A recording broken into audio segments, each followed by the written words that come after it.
O tribunal estava repleto quando uma jovem de 19 anos se levantou no banco dos réus. Sem advogado particular, sem família influente, todos esperavam mais um caso simples. Mas então ela pronunciou as palavras que mudaram tudo. Eu falo 10 idiomas fluentemente. O juiz riu. O promotor balançou a cabeça. A plateia murmurou divertida. Ninguém imaginava que em poucas horas aquela declaração aparentemente irrelevante desmascararia o verdadeiro criminoso e chocaria todos os presentes. A sala do tribunal fervilhava com energia. Repórteres ajustavam suas câmeras, curiosos se espremiam nos bancos.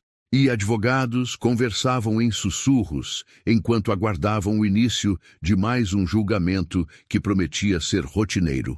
Carla Santos Silva cruzou as portas duplas do Fórum Criminal às 9h15, 15 minutos antes do horário marcado. Seus 19 anos pareciam ainda menos sob a luz fria dos refletores. Vestia uma blusa branca simples e uma saia azul marinho, emprestada pela vizinha Dona Maria. Os sapatos pretos comprados no camelô há 2 anos estavam impecavelmente limpos, mas não escondiam o desgaste do tempo. Ela carregava apenas uma pasta de papelão marrom, daquelas que se compra em papelaria de bairro. Dentro, folhas impressas na lan house da esquina de casa, cada página custando 50 centavos, que ela havia juntado moeda por moeda. Os sussurros começaram antes mesmo dela se sentar no banco dos réus. Coitada, tão nova. Será que os pais não vieram? Olha a vaidade dela. Não tem nem advogado de verdade. Dr. Eduardo Mendes, juiz titular da 3ª Vara Criminal, observou a movimentação enquanto organizava os autos do processo. Aos 52 anos, com 3 décadas de magistratura, havia visto de tudo. Casos simples, complexos, tragédias familiares, crimes passionais. Mas sempre mantinha a mente aberta. A justiça, ele aprendera, muitas vezes se esconde nos detalhes que passam despercebidos. Do lado direito, o promotor Dr. Augusto Pereira conferiu suas anotações pela 3ª vez. Era um caso direto, jovem flagrada em estabelecimento comercial, câmeras de segurança, testemunha presencial. Ele já havia visto centenas de situações similares. Geralmente terminavam com um acordo, pena alternativa, algum trabalho comunitário. O que chamou sua atenção foi a ausência de um defensor particular. Apenas o doutor Silva, defensor público que atendia 3 casos naquela manhã e claramente não havia se preparado adequadamente para nenhum deles. Na segunda fileira da plateia, Sérgio Martinez ajustou o nó da gravita italiana. Gerente da boutique Eleganza há 4 anos, sempre impecável, sempre cordial com os clientes. Cabelos grisalhos, penteados com gel, terno de R$3.000, sapatos de couro legítimo.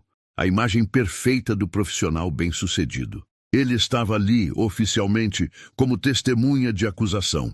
Na realidade, para garantir que tudo saísse conforme o planejado. Sérgio havia escolhido Carla cuidadosamente. Jovem, negra, moradora da periferia, sem recursos para uma defesa robusta. O tipo de pessoa que o sistema rapidamente processaria e esqueceria. Perfeito para ser o bode expiatório que ele precisava. Há meses vinha desviando peças caras da boutique. Relógios suíços de luxo, joias de designers famosos, bolsas de grife importadas. Um esquema sofisticado que envolvia falsificar relatórios de estoque e vender as peças para um receptador na Zona Sul.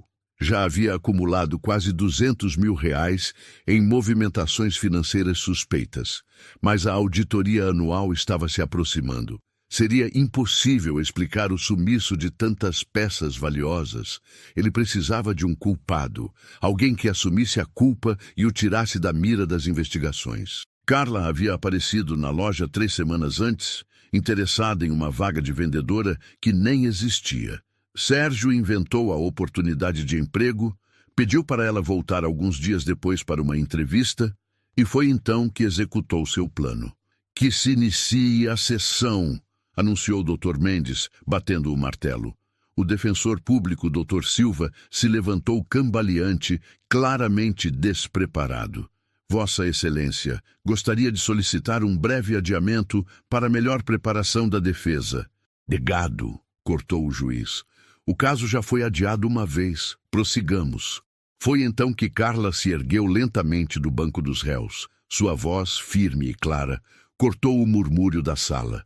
Vossa Excelência, gostaria de dispensar o defensor público e assumir minha própria defesa. O silêncio foi imediato. Dr. Silva olhou confuso. O promotor ergueu uma sobrancelha. Até os repórteres pararam de anotar. Senhorita, o juiz disse com tom respeitoso, mas preocupado, você tem noção da seriedade desta situação? Está sendo acusada de um crime que pode resultar em prisão. Tem certeza de que quer dispensar representação legal? Carla respirou fundo. Seus pais haviam lhe ensinado a nunca baixar a cabeça diante da adversidade. Sua avó sempre dizia, minha filha, conhecimento é a única coisa que ninguém pode roubar de você. Tenho certeza, Vossa Excelência. Estudei Direito Processual Penal nos últimos 3 meses. Conheço meus direitos e sei exatamente como me defender. O promotor riu baixinho. 3 meses de estudo contra anos de formação jurídica? Isso vai ser interessante. Carla ignorou o comentário e continuou. E só para que todos saibam exatamente com quem estão lidando aqui. Ela fez uma pausa, olhando diretamente para Sérgio na plateia, que de repente se endireitou na cadeira. Eu falo 10 idiomas fluentemente. A reação foi instantânea. Risadas abafadas se espalharam pela sala. O promotor balançou a cabeça divertido.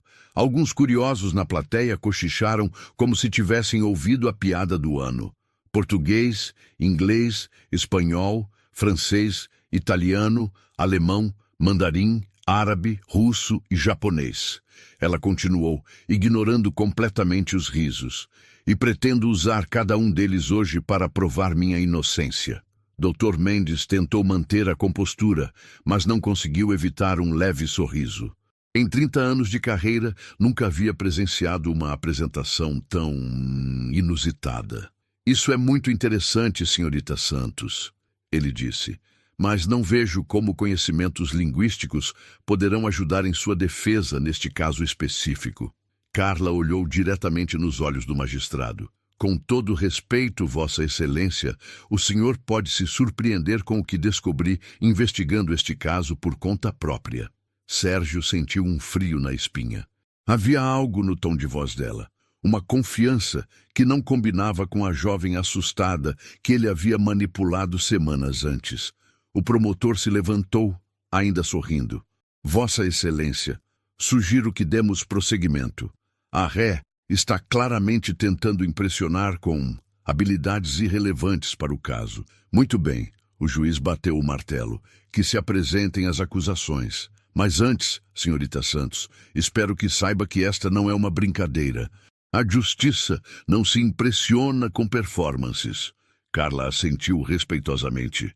Entendo perfeitamente, Vossa Excelência, e quando eu terminar, tenho certeza de que o senhor concordará que a verdadeira performance está sendo feita por outra pessoa nesta sala. Seus olhos se encontraram com os de Sérgio mais uma vez, e desta vez foi ele quem desviou o olhar primeiro.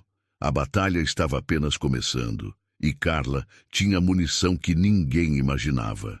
O promotor, doutor Augusto Pereira, se levantou com confiança, seus papéis perfeitamente organizados. Era um homem meticuloso, conhecido por não deixar passar detalhes. Aos 45 anos, acumulava uma impressionante taxa de condenação de 87%. Vossa Excelência, começou ele, o caso que trazemos hoje é claro e objetivo. No dia 15 de março, às 14h30, a ré Carla Santos Silva adentrou a Boutique Eleganza, localizada em um shopping da Zona Oeste, com a intenção premeditada de subtrair mercadorias de alto valor.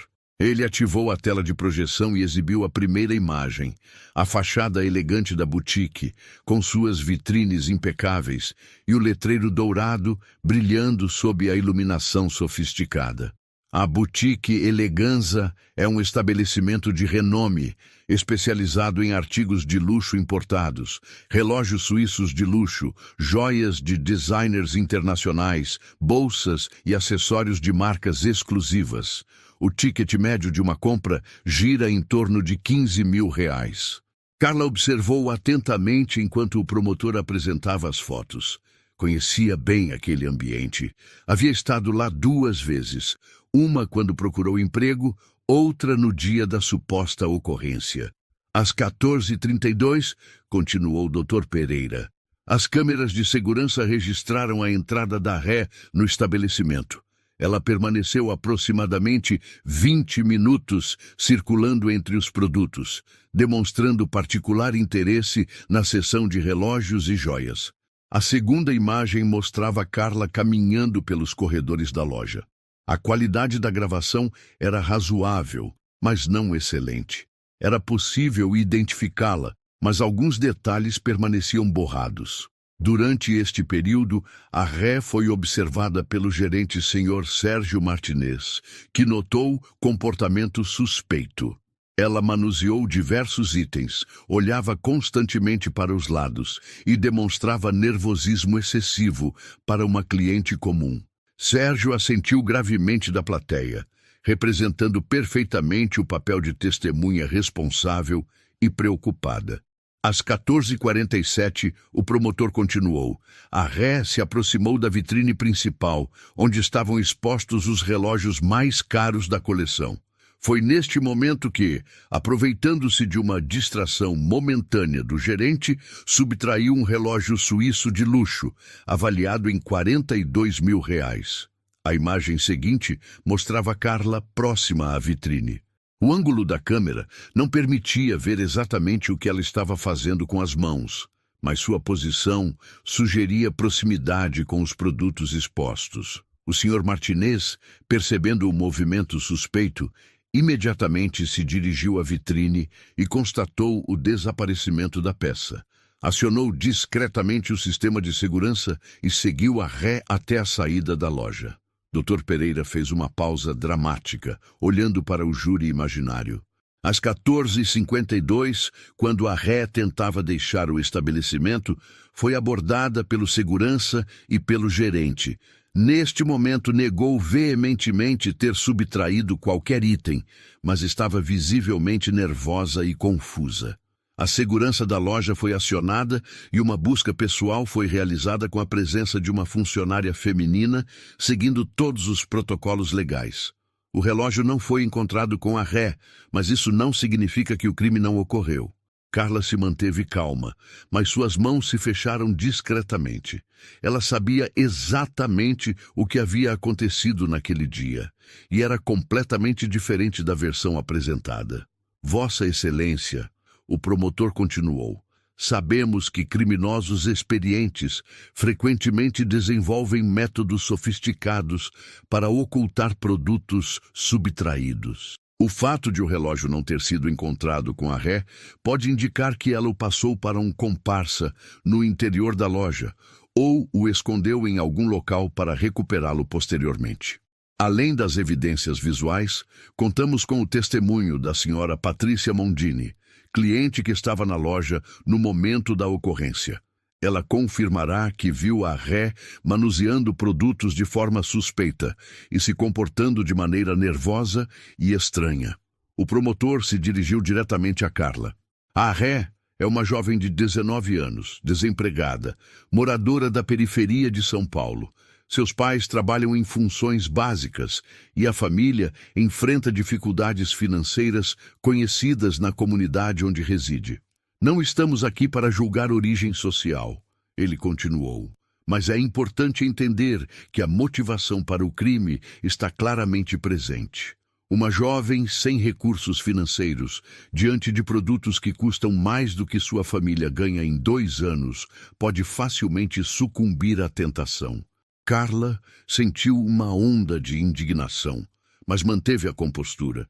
Sabia que qualquer reação emocional seria interpretada como confirmação da narrativa apresentada. O prejuízo causado à Boutique Eleganza vai além do valor monetário. Dr. Pereira prosseguiu. O estabelecimento teve sua reputação afetada, seus protocolos de segurança questionados e seus funcionários submetidos ao constrangimento de uma ocorrência policial. Vossa Excelência, as provas são inequívocas.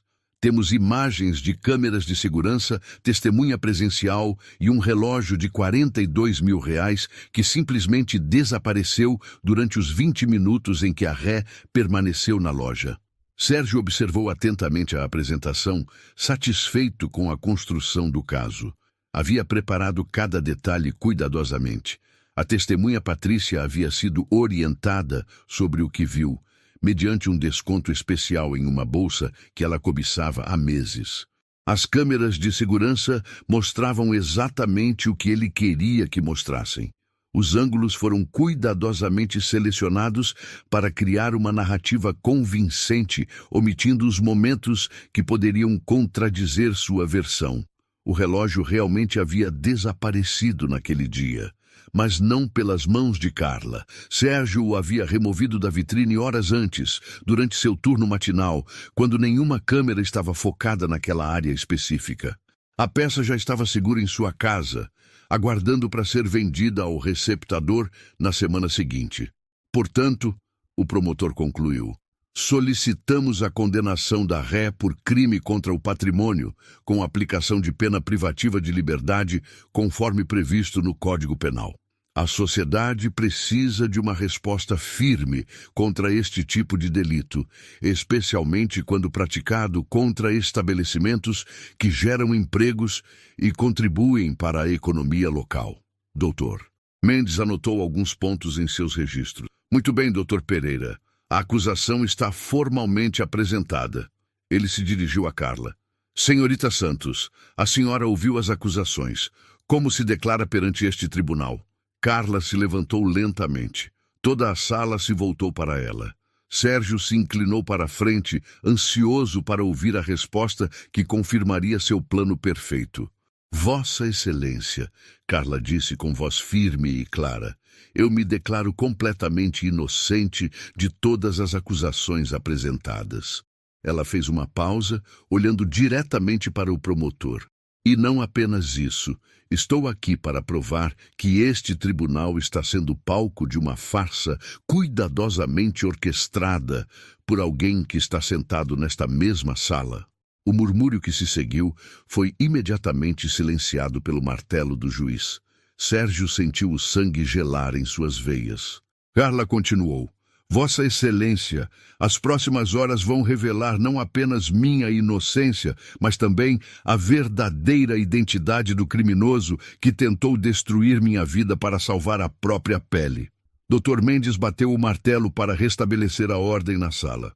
Senhorita Santos, essas são acusações graves. Espero que tenha fundamentos sólidos para o que está afirmando. Tenho sim, Vossa Excelência. Mas antes de apresentar as provas, gostaria que este tribunal conhecesse quem eu realmente sou, não a versão distorcida que acabaram de ouvir. Carla caminhou até o centro da sala, carregando sua pasta simples. Não havia intimidação em seus passos, apenas determinação. Meu nome é Carla Santos Silva. Tenho 19 anos e nasci no Capão Redondo, zona sul de São Paulo. Minha mãe, Dona Regina, trabalha como auxiliar de limpeza no Hospital das Clínicas há 15 anos. Meu pai, seu João, é motorista de ônibus da aviação metropolitana há 12 anos. Ela abriu a pasta e retirou algumas folhas. Aos 7 anos, descobri que tinha uma habilidade especial. Minha professora da 2ª série, Dona Carmen, percebeu que eu conseguia repetir perfeitamente qualquer som que ouvia. Não apenas português, mas qualquer idioma. Dona Carmen morava ao lado da nossa casa.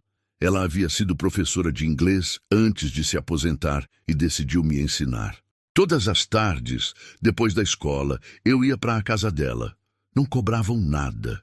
Diziam que era pecado desperdiçar um dom que Deus havia me dado. Carla sorriu ao lembrar. Aos 9 anos, eu já falava inglês fluentemente. Dona Carmen ficou impressionada e me levou para conhecer um amigo dela, o professor Martinez, que dava aulas de espanhol na USP. Sérgio se endireitou na cadeira ao ouvir o sobrenome. Não podia ser coincidência. Professor Alejandro Martinez, Carla continuou. Um senhor argentino que se apaixonou pelo Brasil nos anos 80 e nunca mais voltou. Ele me ensinou espanhol gratuitamente por 2 anos. Dizia que eu tinha o melhor ouvido musical que ele já havia encontrado. Aos 11 anos eu falava 3 idiomas. Minha mãe ficava orgulhosa, mas também preocupada. Minha filha, ela dizia, conhecimento é bom, mas não enche barriga. Ela não entendia como aquilo poderia me ajudar na vida. Foi quando conheci a família Kim, coreanos que abriram um restaurante na nossa região. O Sr. Park Kim me ouviu falando inglês com uns turistas perdidos e ficou impressionado. Me ofereceu trabalho de meio período como tradutora no restaurante. Carla fez uma pausa, observando a atenção total da sala. Aos 12 anos, eu ganhava meu primeiro salário traduzindo para clientes estrangeiros, R$ 400 por mês. Para minha família, era uma fortuna. O senhor. Quem falava coreano, mandarim, japonês e inglês. Durante os 3 anos que trabalhei lá, ele me ensinou os 3 idiomas asiáticos. Dizia que eu aprendia em 6 meses o que outros levam 5 anos para dominar.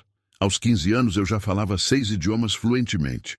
Foi quando a senhora Giovanna, uma italiana que frequentava o restaurante, se ofereceu para me ensinar italiano. Ela era viúva de um diplomata e tinha muito tempo livre. Todas as manhãs de sábado, durante 2 anos, ela me ensinou italiano e francês. O promotor observava intrigado. Aquela não era a história de vida que ele havia imaginado para a ré. Aos 17 anos, eu falava 8 idiomas. Consegui uma bolsa integral para estudar letras na Universidade São Marcos, através de um programa para jovens de baixa renda com habilidades excepcionais. Foi lá que aprendi alemão com o professor Klaus, alemão que dava aulas voluntárias para bolsistas. E o 10º idioma? Perguntou o Dr. Mendes, genuinamente curioso. Russo, Vossa Excelência. Aprendi com a senhora Anastasia, uma refugiada que trabalhava como faxineira na universidade. Ela ficava até tarde esperando o último ônibus, e eu ficava estudando na biblioteca. Começamos a conversar, e ela me ensinou russo em troca de aulas de português para melhorar a pronúncia dela. Carla fechou a pasta. Hoje, aos 19 anos, falo 10 idiomas fluentemente e estudo letras com habilitação em tradução e interpretação. Minha média acadêmica é 9,2. Sou a primeira da minha família a entrar numa universidade. Trabalho meio período numa empresa de tradução online, ganhando R$ 2.000 por mês traduzindo documentos técnicos. Ajudo meus pais com as despesas de casa e ainda consigo pagar meus estudos complementares. Nunca cometi um crime na vida. Nunca nem levei uma advertência na escola. Sou voluntária na ONG Educação Sem Fronteiras, onde ensino inglês gratuitamente para crianças da comunidade todos os sábados. Ela olhou diretamente para o promotor. Essa é a jovem que vocês acreditam que arriscaria seu futuro inteiro roubando um relógio numa loja. Uma estudante universitária com média 9,2, que ganha R$ 2.000 por mês com seu próprio trabalho, que nunca cometeu nenhuma contravenção. O silêncio na sala era total. A narrativa havia mudado completamente. Mas há mais, Carla continuou. No dia 8 de março, exatamente uma semana antes da data da suposta ocorrência, eu estava na boutique Eleganza. Não para roubar, mas porque tinha visto um anúncio de emprego no site da loja. Vaga para vendedora bilíngue. Fui atendida pelo Sr. Sérgio Martinez. Expliquei que falava 10 idiomas e que estava interessada na vaga. Ele pareceu impressionado, pegou meus dados e me pediu para voltar no dia 15 de março para uma entrevista com a proprietária. Sérgio sentiu o suor começar a formar em sua testa. No dia 15, cheguei pontualmente às 14h30 para a entrevista. Mas quando perguntei pelo Sr. Martinez, ele disse que não havia nenhuma vaga disponível, que deveria ter havido um mal-entendido. Fiquei confusa, mas agradeci e saí da loja. O que eu não sabia é que estava sendo filmada.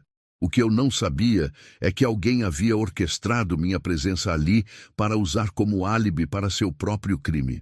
Carla se voltou para a plateia, olhando diretamente para Sérgio. O que eu não sabia é que o homem que havia me atraído ali com uma mentira sobre emprego era o verdadeiro criminoso. O murmúrio na sala cresceu até Dr. Mendes bater o martelo novamente. Vossa Excelência, Carla disse.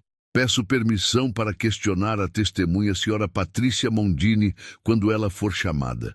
Tenho algumas perguntas muito específicas para fazer a ela.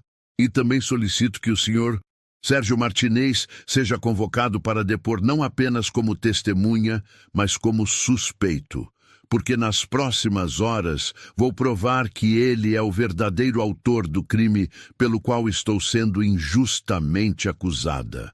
Sérgio se levantou abruptamente.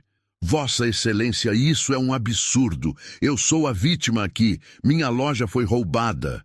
Sente-se, Sr. Martinez, ordenou o juiz. Terá sua oportunidade de falar quando for chamado. Carla sorriu pela primeira vez desde que entrara no tribunal. Obrigada, Vossa Excelência.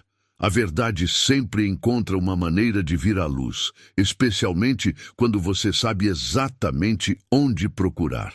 Sérgio havia começado a roubar a boutique Eleganza 6 meses antes do dia em que conheceu Carla. Não por necessidade, mas por ganância pura e simples. Aos 38 anos, casado com Luciana há 12 anos, pai de 2 filhos adolescentes, Sérgio mantinha uma fachada impecável de homem bem-sucedido e respeitável. Morava em um condomínio fechado em Alphaville, dirigia um sedã alemão de luxo e levava a família para jantar em restaurantes caros todo fim de semana. O problema era que seus gastos superavam em muito seu salário de gerente. 12 mil reais mensais não sustentavam o padrão de vida que ele havia criado para impressionar os amigos e manter o casamento funcionando. As dívidas começaram pequenas: cartão de crédito, financiamento do carro, prestações da casa. Mas Sérgio tinha uma compulsão. Precisava aparentar sucesso a qualquer custo. Cada promoção social, cada reunião familiar, cada encontro com ex-colegas de faculdade se tornava uma competição silenciosa que ele não podia perder. Foi observando o movimento diário da boutique que ele percebeu a oportunidade perfeita. A Eleganza vendia peças de altíssimo valor para uma clientela seleta. Um relógio custava mais do que seu salário anual. Uma bolsa valia um carro popular. E o controle de estoque era surpreendentemente desorganizado. A proprietária, Sra. Helena Augusto, era uma senhora de 72 anos que visitava a loja apenas uma vez por semana. Confiava completamente em Sérgio e raramente questionava os relatórios que ele apresentava. O esquema começou simples. Sérgio alterava as fichas de estoque, reportava produtos como danificados em transporte ou devolvidos pelo fornecedor e, em seguida, os retirava da loja durante horários de pouco movimento. Sua primeira vítima foi um anel de diamante, avaliado em 15 mil reais. Sérgio criou uma nota de devolução falsa, removeu a peça do sistema e a vendeu para um receptador que havia conhecido através de um amigo. O dinheiro pagou as prestações atrasadas do carro e ainda sobrou para um jantar especial com Luciana. A facilidade da primeira operação o encorajou. No segundo mês, foram 3 peças. No terceiro, 5. Sérgio havia desenvolvido um método sofisticado. Ele memorizava os horários das câmeras de segurança e sempre tinha uma explicação plausível para qualquer movimento suspeito. Mas o que realmente protegia Sérgio era sua reputação impecável. 4 anos como gerente, histórico limpo, relacionamento excelente com clientes e fornecedores. Ninguém suspeitaria que o funcionário modelo estava sistematicamente saqueando a loja. Em 6 meses, ele havia desviado quase 200 mil reais em mercadorias. O dinheiro estava sendo movimentado através de registros financeiros complexos, aberta através de um escritório de advocacia especializado em planejamento financeiro internacional. Sérgio havia planejado continuar por mais 6 meses e então pedir demissão. alegando uma proposta irrecusável em outra cidade. Com R$ 400 mil, poderia quitar todas as dívidas, comprar um apartamento à vista e ainda ter uma reserva confortável. Mas em janeiro, a senhora Helena anunciou que contrataria uma empresa de auditoria para fazer uma análise completa do estoque. A revisão estava marcada para o final de março. Sérgio entrou em pânico. Seria impossível explicar o sumiço de tantas peças valiosas. Sua vida perfeita desmoronaria em questão de dias. Perderia o emprego, a casa, a família, provavelmente seria preso. Foi então que ele desenvolveu o plano mais cruel de sua carreira criminosa: encontrar um bode expiatório. Sérgio estudou cuidadosamente o perfil ideal para seu plano. Precisava de alguém jovem, sem recursos para uma defesa robusta, sem conexões influentes. Alguém que o sistema rapidamente processaria e esqueceria.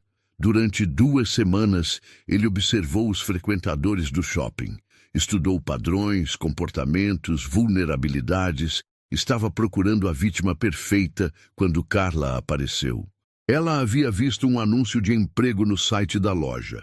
Anúncio que Sérgio havia postado especificamente para atrair candidatos sem suspeitar de suas verdadeiras intenções. Quando Carla se apresentou, falando sobre seus 10 idiomas e sua necessidade de trabalhar, Sérgio soube que havia encontrado sua salvação.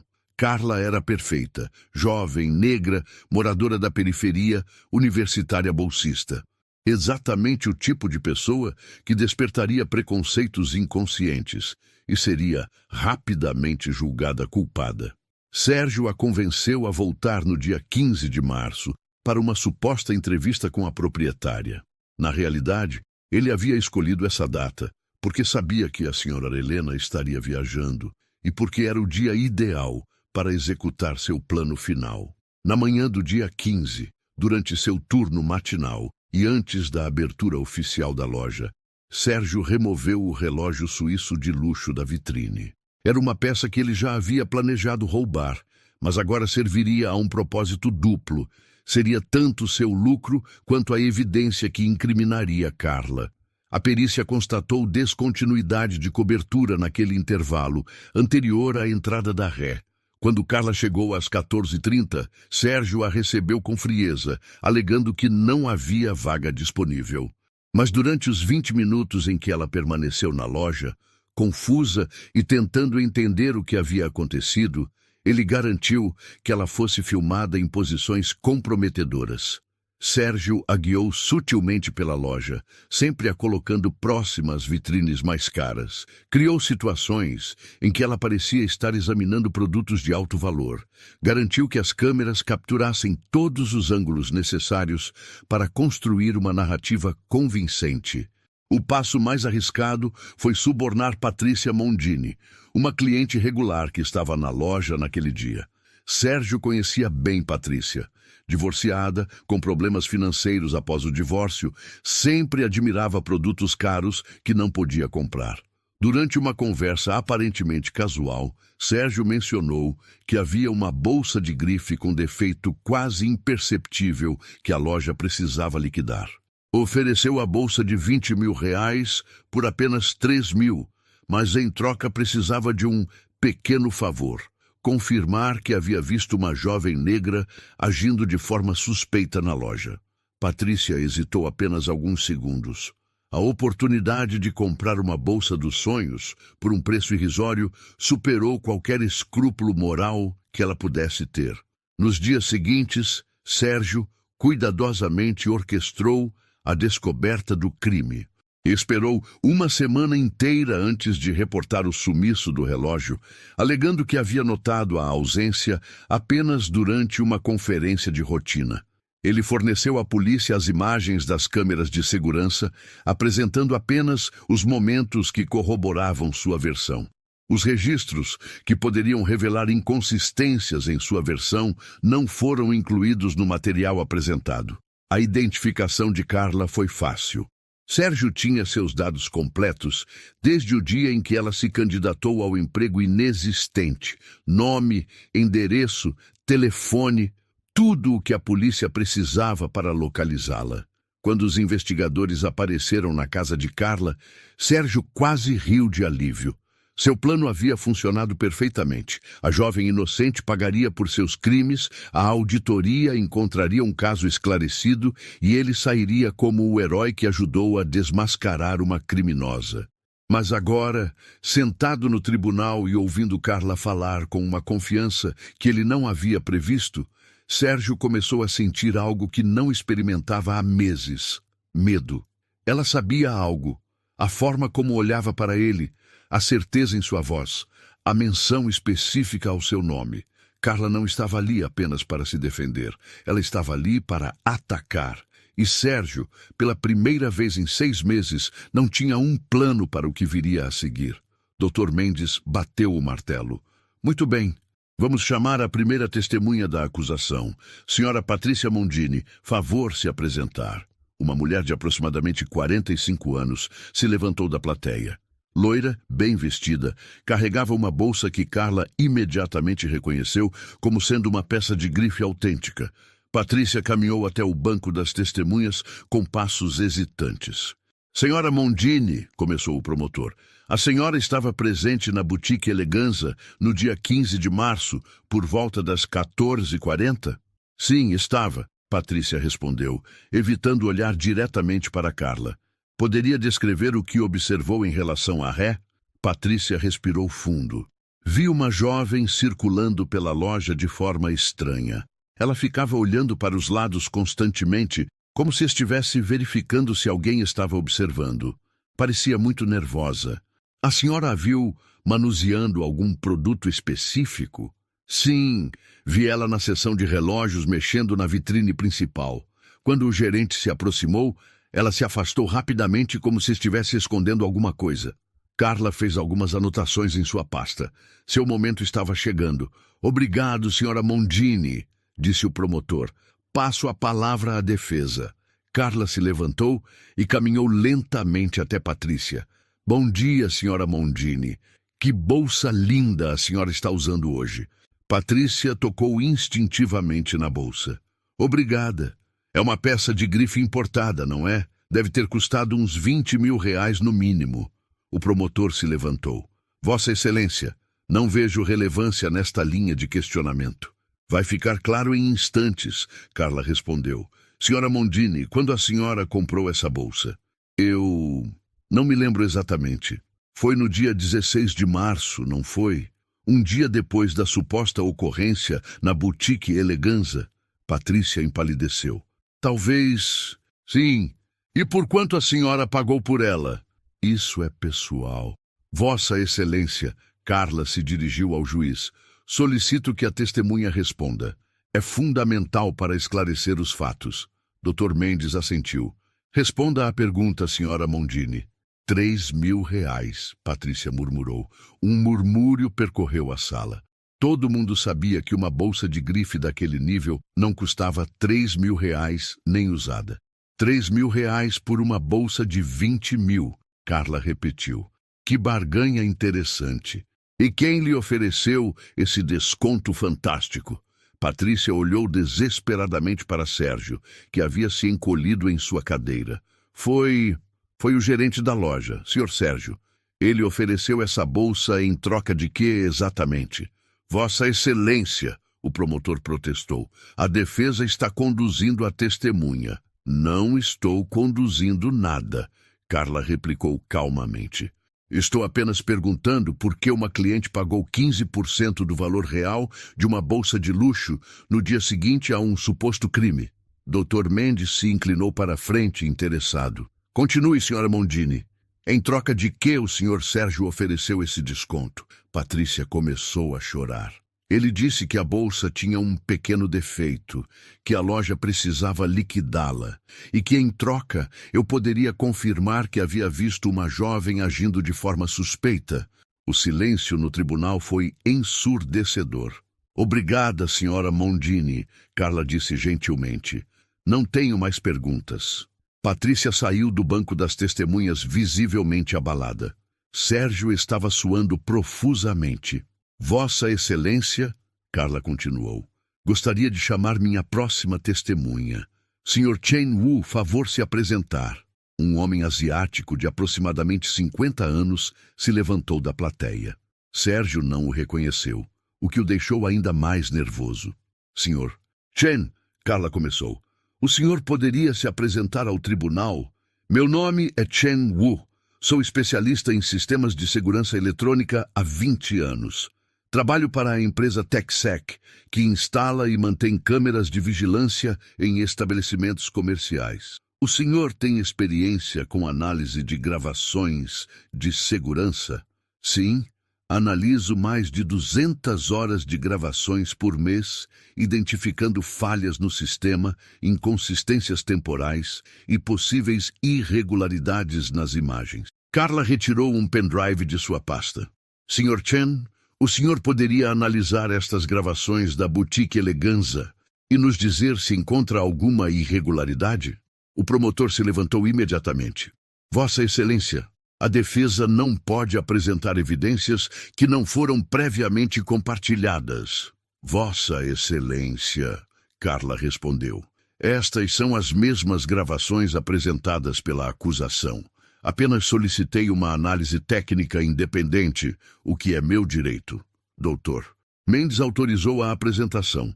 As imagens foram projetadas na tela e Chen Wu começou sua análise. Observem este timestamp, ele disse apontando para a tela. 14:27. A gravação mostra a vitrine principal completamente intacta. Todos os relógios estão em seus lugares. Ele avançou a gravação. 14:32. A ré entra na loja. Neste momento, vejam o reflexo na vitrine do espelho do fundo. Chen Wu aumentou o zoom. Aqui podemos ver claramente que o relógio de luxo já não está mais na vitrine. A ré entrou na loja quando o relógio já havia desaparecido. A revelação causou um tumulto na sala. O promotor ficou de pé, incrédulo. Mas isso é impossível. As câmeras não registraram ninguém removendo o relógio. Exato, Chen Wu continuou. Porque a perícia constatou descontinuidades de cobertura no sistema de segurança. Vejam esta gravação de 09:15 da manhã. A imagem mostrava Sérgio chegando ao trabalho. Chen Wu apontou para uma área específica da tela. Aqui, às 09:23, quando o senhor Sérgio faz sua ronda matinal. A análise técnica revelou que por exatos 4 minutos houve uma lacuna na cobertura das câmeras principais. Coincidentemente, Chen Wu fez uma pausa dramática.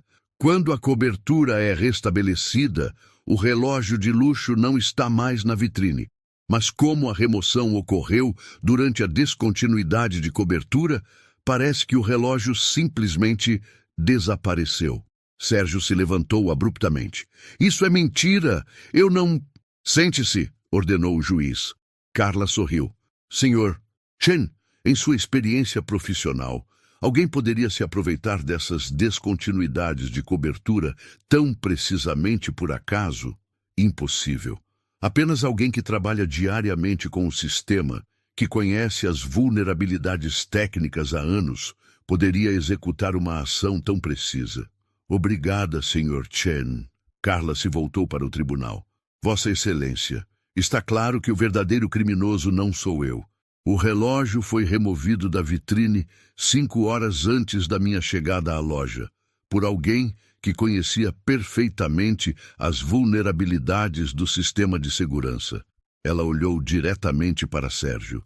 Alguém que tinha acesso irrestrito à loja, que sabia exatamente quando as câmeras apresentavam falhas de cobertura e que precisava de um bode expiatório para encobrir meses de desvios sistemáticos. Mas eu tenho mais uma surpresa, Carla continuou, retirando outro documento de sua pasta. Porque não foi apenas um relógio que desapareceu da Boutique Eleganza nos últimos 6 meses. Sérgio sentiu seu mundo desabar. Como ela sabia sobre os outros roubos? Vossa Excelência, Carla disse com confiança total.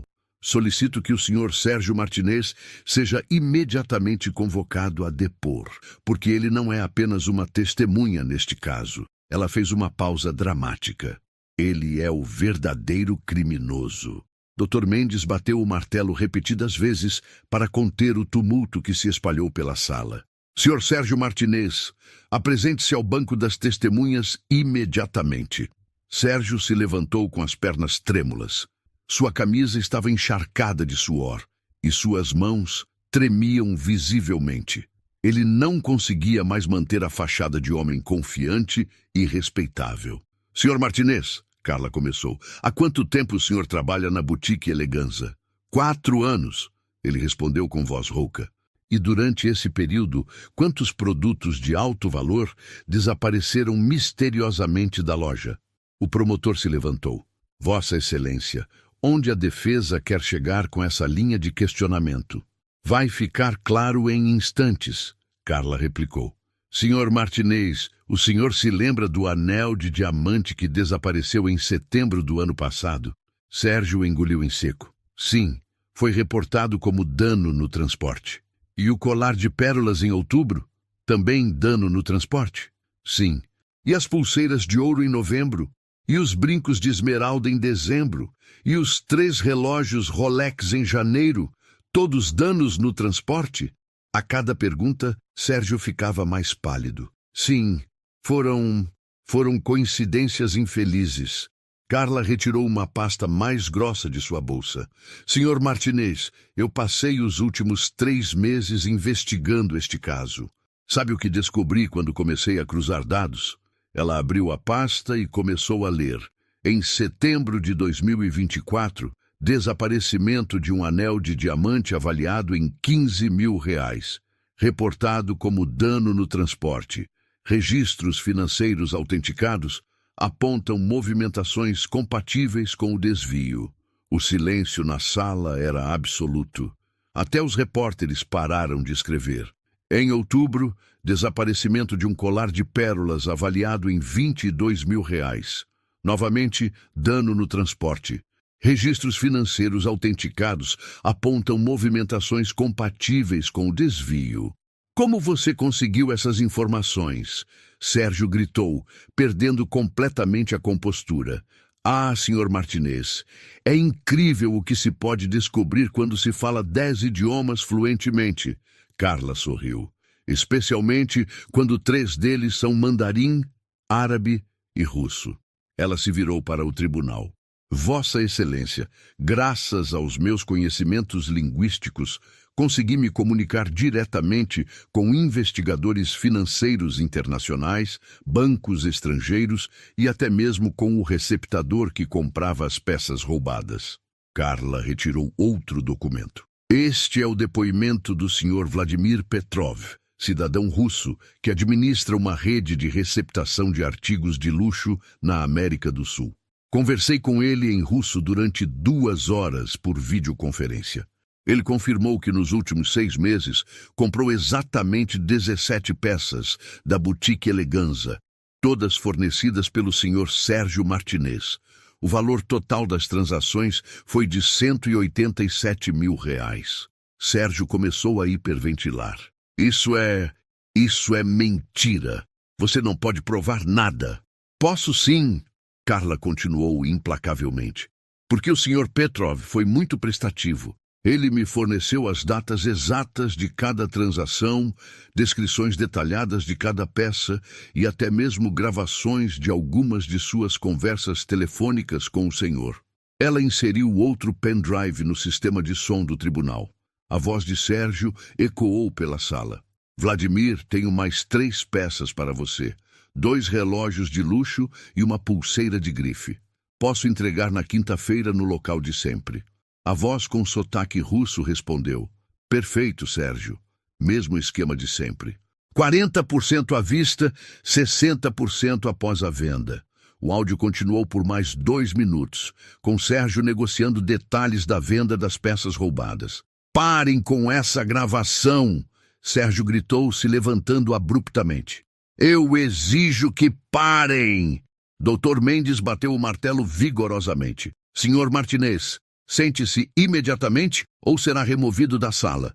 Carla desligou o áudio. Mas há mais, muito mais. Ela se dirigiu ao técnico que operava o sistema de projeção. Por favor, mostre o documento número 7. Na tela, apareceu registros financeiros autenticados. As datas e valores das movimentações coincidiam perfeitamente com os desaparecimentos reportados na boutique. Senhor Martinez, Carla continuou, em 6 meses, o senhor desviou R$ 187 mil em mercadorias, mas sabia que a auditoria anual estava chegando. Precisava de um bode expiatório. Foi então que eu apareci na sua loja procurando emprego. Uma jovem negra, moradora da periferia, universitária bolsista, perfeita para ser culpada pelos seus crimes. Sérgio estava balançando a cabeça freneticamente. Não foi assim. Eu nunca... O senhor criou uma vaga de emprego falsa para me atrair à loja. Me pediu para voltar no dia 15 de março, quando sabia que a senhora Helena estaria viajando. Removeu o relógio Omega durante seu turno matinal, usando os pontos cegos das câmeras que conhecia perfeitamente. Quando cheguei para a suposta entrevista, o senhor me dispensou friamente, mas garantiu que eu fosse filmada em posições comprometedoras. Depois, subornou-de a senhora Patrícia para testemunhar contra mim. Carla fez uma pausa, observando Sérgio desmoronar completamente. Mas o senhor cometeu um erro fatal, senhor Martinez. Subestimou completamente sua vítima. Ela se virou para o tribunal. Vossa Excelência, quando fui presa, não me conformei com a injustiça. Usei todos os meus conhecimentos linguísticos para investigar este caso internacionalmente. Conversei com investigadores na Suíça que me ajudaram a rastrear registros financeiros suspeitos.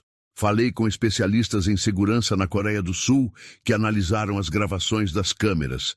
Me comuniquei com receptadores na Rússia que confirmaram as transações. Em 3 meses de investigação, descobri um esquema criminoso que durava há mais de 6 meses. Esquema que jamais seria descoberto se eu não tivesse sido falsamente acusada. Sérgio subitamente se levantou e tentou sair da sala correndo. Eu não vou ficar aqui ouvindo essas mentiras. 2 seguranças o interceptaram antes que chegasse à porta. Soltem-me! Soltem-me! Isso é tudo mentira! Ela está inventando tudo! Dr. Mendes bateu o martelo com força. Senhor Martinez, última advertência. Carla se aproximou dele. Senhor, Martinez, quer que eu reproduza mais uma gravação? Esta aqui é da sua conversa com o Sr. Petrov na semana passada, planejando como vender o relógio suíço de luxo que o senhor removeu da vitrine no dia 15 de março. Sérgio parou de lutar contra os seguranças. Suas pernas cederam e ele quase caiu. Como você conseguiu isso? Ele murmurou. Eu já disse, Sr. Martinez, nunca subestime o poder do conhecimento. Especialmente quando esse conhecimento inclui falar russo fluentemente com receptadores que não fazem ideia de que estão sendo gravados. Carla se voltou para o tribunal uma última vez. Vossa Excelência, não apenas sou inocente das acusações que me foram feitas, como descobri e documentei completamente um esquema criminoso que lesou a Boutique Eleganza em quase R$ 200 mil. Solicito minha absolvição imediata e que sejam tomadas as medidas cabíveis contra o verdadeiro criminoso. Sérgio finalmente desmoronou. Com a voz quebrada e lágrimas nos olhos, ele sussurrou. Eu confesso, eu roubei tudo. Ela não fez nada. Eu inventei tudo para culpá-la. O tribunal explodiu em aplausos e gritos. A verdade havia finalmente vindo à tona. Dr. Mendes bateu o martelo repetidas vezes até conseguir restabelecer a ordem na sala. O burburinho era ensurdecedor. Repórteres falavam freneticamente em seus celulares. Curiosos se abraçavam emocionados e até mesmo funcionários do tribunal se entreolhavam impressionados. Sr. Sérgio Martinez, o juiz disse com voz solene, o senhor acabou de confessar perante este tribunal a autoria de crimes contra o patrimônio e falsidade ideológica. Está preso. 2 policiais se aproximaram para algemar Sérgio, que não ofereceu resistência. Ele estava completamente destroçado, com os olhos vermelhos e o terno amarrotado. Toda sua fachada de respeitabilidade havia desaparecido. Senhorita Carla Santos Silva, Dr. Mendes se voltou para ela. Em 30 anos de magistratura, raramente presenciei uma defesa tão brilhante e uma investigação tão meticulosa. A senhora está formalmente absolvida de todas as acusações.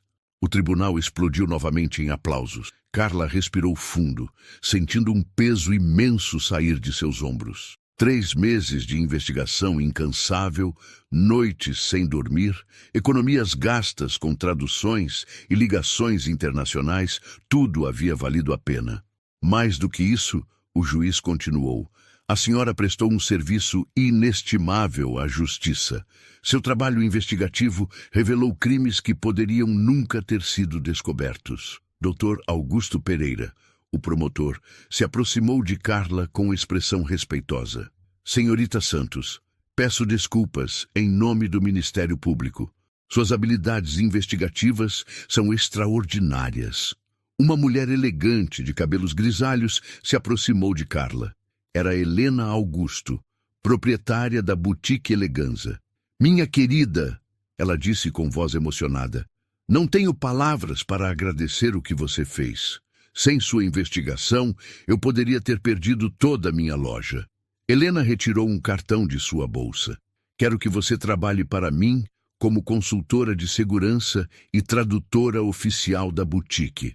Salário inicial, R$ 8.000 mensais, mais participação nos lucros, e pagarei sua especialização em qualquer universidade que escolher.